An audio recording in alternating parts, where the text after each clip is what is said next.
Je suis Pierre Olivier, je suis né dans les années de la Grande Guerre à Aubagne, en 1943,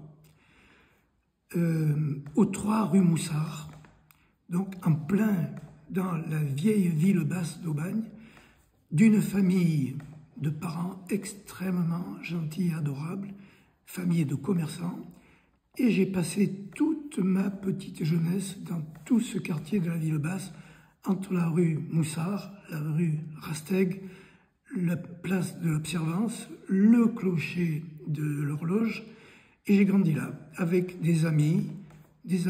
On était tous issus de familles approximatives, qu'on appelait à l'époque les familles françaises, en légère distinction, avec les familles Bahabi, qui étaient des gens qui étaient issus de l'immigration italienne depuis le début du XXe siècle à Aubagne, et qui avaient pris une grosse importance, une grosse place, tant par leur qualité que par leur courage. Voilà, et j'ai grandi dans ce milieu-là, et j'ai été un enfant gâté, et je suis allé à l'école, et on m'avait dit que j'avais un certain don pour la peinture, pour la couleur, pour l'aquarelle.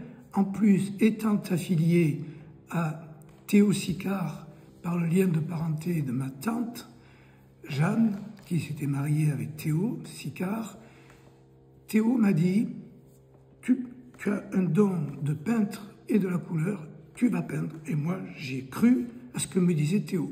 Et plus tard, lorsque je suis arrivé en 6e, j'ai eu une autre révélation qui était Paul Dole, qui c'était ce professeur d'anglais qui a appris à tant d'enfants de 6e, de 5e, de 4e, de 3e à Aubagne à se révéler par la couleur et par le dessin. Voilà, donc ça c'est la première jeunesse. Et du coup, un jour, Théo me dit, à 11 ans, il me dit « Qu'est-ce que tu veux faire plus tard puisque tu sais dessiner ?» Je lui dis « Je voudrais être architecte, ça serait bien, non ?» Parce que j'avais aussi un oncle, un parent, qui était architecte de la ville d'Aubagne, François Imbert. Et donc, il m'a dit, eh bien, depuis ce jour-là, il m'a appelé Cornu. Donc, vous pensez bien que je n'avais plus d'autre choix que d'être architecte. Et toute ma jeunesse a été tournée vers cet objectif, devenir architecte. Et bien voilà qu'à 18 ans ou 17 ans, j'ai intégré l'école d'architecture de Marseille et j'ai fait toute mon école à Marseille, entre Marseille et Paris. Donc en 67-68, je suis architecte et tout de suite, j'ai besoin de me réaliser dans l'architecture tout autant que je voulais me réaliser dans l'art de la peinture. Donc ce qui me correspondait très bien, c'était cette double vocation de dessin, d'impression, de passion et de semi-technique, parce qu'être architecte, j'étais plus urbaniste qu'architecte d'ailleurs, et donc j'ai voulu faire de l'architecture et de l'urbanisme. Et ça tombait très bien, parce que étant architecte en 70, je me suis dit, je veux être architecte dans ma ville. Je suis allé taper à la porte de monsieur le maire, qui était à l'époque de Montgarçon, je lui ai dit, je veux construire. Et il m'a dit, Olivier, construis. Et tout a débuté, ma vie d'architecte professionnel, et en même temps, j'ai continué ma vie de petit peintre.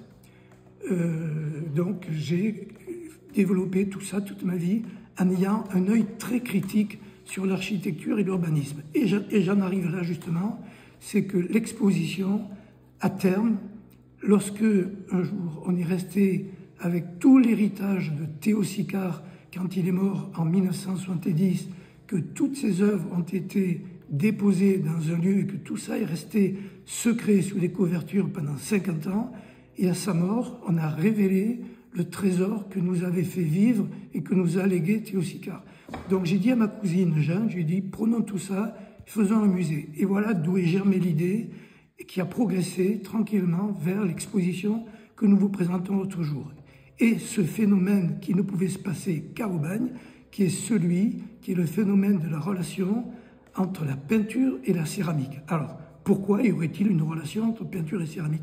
Eh bien, tout simplement par la révélation de la couleur des émaux, par la magie du feu, et c'est ce que nous allons vous raconter dans cette expo. Donc, n'hésitez pas, faites le tour, suivez-nous, on vous raconte tout ça.